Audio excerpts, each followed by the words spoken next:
সুপ্রিয় দর্শক আসসালামু আলাইকুম। এই মুহূর্তে দেশ এবং দেশের বাইরে ফেসবুকে মোবাইল স্ক্রিনে যে জায়গা থেকে আমাদের ভিডিও দেখছেন সবাইকে জানাই সোহেল ভাই ফেসবুক পেজের পক্ষ থেকে আমাদের শুভেচ্ছা ও অভিনন্দন। গ্রামের সাধারণ জীবন থেকে অসাধারণ কিছু করার চেষ্টা, সেই সুবাদে আমরা সকাল সকাল ঘুম থেকে উঠে কাজে লেগে গেছি। প্রথমে আমাদের একটি বাঁশ কাটতে হবে, সেই জন্য আমাদের নিজস্ব যা থেকে একটি বাঁশ কেটে নিলাম। বাঁশ কেটে নেওয়ার পরে আমাদের চাহিদা অনুযায়ী 5টা ডুম লাগবে। একটি ডুম হচ্ছে বড় আর 4টা ডুম হচ্ছে এক সমান ছোট।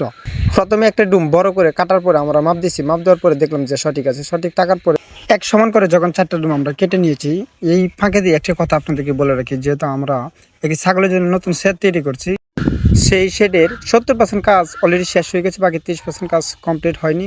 এই জন্য নতুন কোনো ভিডিও শেডের আসছে না, কিন্তু খুব শীঘ্রই নতুন ভিডিও আসবে ইনশাল্লাহ।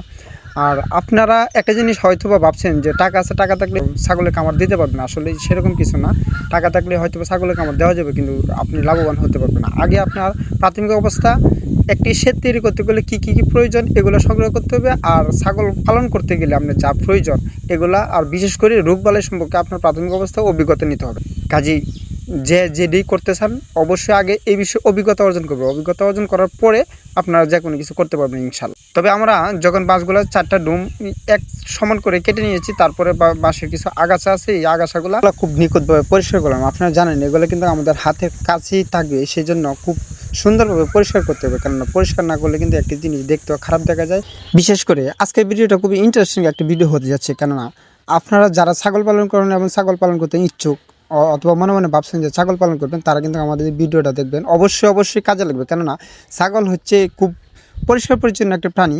যেই প্রাণী অপরিষ্কার জায়গার মধ্যে পালন করলে সেই প্রাণীর মধ্যে রোগবালাই বেশি হয়। ছাগল পালন করলে যেমন অল্প সময়ের মধ্যে প্রতিষ্ঠিত হওয়া যায়, সেজন্য এই ছাগল পালন করে অনেকই ধ্বংস হয়ে গেছে, কেননা ছাগলের রোগ প্রতিরোধ ক্ষমতা একটু কম। কারণ পরিষ্কার পরিচ্ছন্ন জায়গা যদি না থাকে তাহলে ছাগলের রোগ হয় বেশি। আগে আপনাদের প্রাথমিক অবস্থা ছাগলের রোগ সম্পর্কে জানতে হবে, তারপরে যদি আপনারা ছাগলের খামার দেন তাহলে আলহামদুলিল্লাহ আমার জানা মতে অনেকটা ভালো হবে। ভিডিওর প্রথমে যা দেখতে পাচ্ছেন 4টা বাঁশ এক সমান করে কেটেছিলাম, ওই 4টা বাঁশ আর করে আমরা বেঁধে নিয়েছি। যখন 4টি বাঁশ বেঁধে নেওয়ার সম্পূর্ণ হয়েছে তখন কিন্তু তেমন একটা শক্ত হয়নি। শক্ত না হওয়ার পরে আমরা মধ্যে দিয়ে আরও 2টা বাঁশ ছোট্ট করে বেঁধে দিয়েছি। বেঁধে দেওয়ার পরে আমরা প্রাথমিক অবস্থা এই 4টা এক সমান হয়েছে কিনা সেই জন্য আমরা দেখছি 4টা সমান হয়েছে কিনা। আলহামদুলিল্লাহ 4টা বাঁশই এক সমান হয়ে গেছে। 4টা বাঁশ যখন আর করে বাঁধার পরে আমরা যে উপরের যে একটা ফ্রেমের মতো তৈরি করছি, ওই ফ্রেমের মধ্যে আমরা যে আগে যে বড় বাঁশটা কেটেছিলাম ওই বাঁশটা দিয়ে দিব। অনেকে মাথার ভিতরে এখন পর্যন্ত ঢোকে নাই, মনে হয় যে কি বানাচ্ছে এগুলো কি বানানি হয়েছে, এগুলো দেখতে হলে দ্বিতীয় পর্ব দেখতে হবে। কারণ কেননা আমার আশেপাশে থাকা মানুষগুলো কিন্তু আমাকে বলেছিল যে কি বানাচ্ছে, তারাও কিন্তু বুঝতে পারে নাই। আপনারা যদি কেউ বুঝে থাকেন এগুলো কি বানাচ্ছি, তবে বিশেষ করে একটি টিপস দিয়ে রাখি, এগুলো কিন্তু ছাগলের জন্য বানানো হয়েছে। কি হতে পারে যদি আপনারা জেনে থাকেন অবশ্যই কমেন্ট বক্সে জানাবেন, আর যদি না জেনে থাকেন তাহলে পরবর্তী ভিডিওর অপেক্ষা থাকবেন। আশা করি পরবর্তী ভিডিওর মধ্যে সম্পূর্ণ আজ দেখাবো ইনশাল্লাহ। সে পর্যন্ত ভালো থাকেন, সুস্থ থাকেন, আল্লাহ হাফেজ।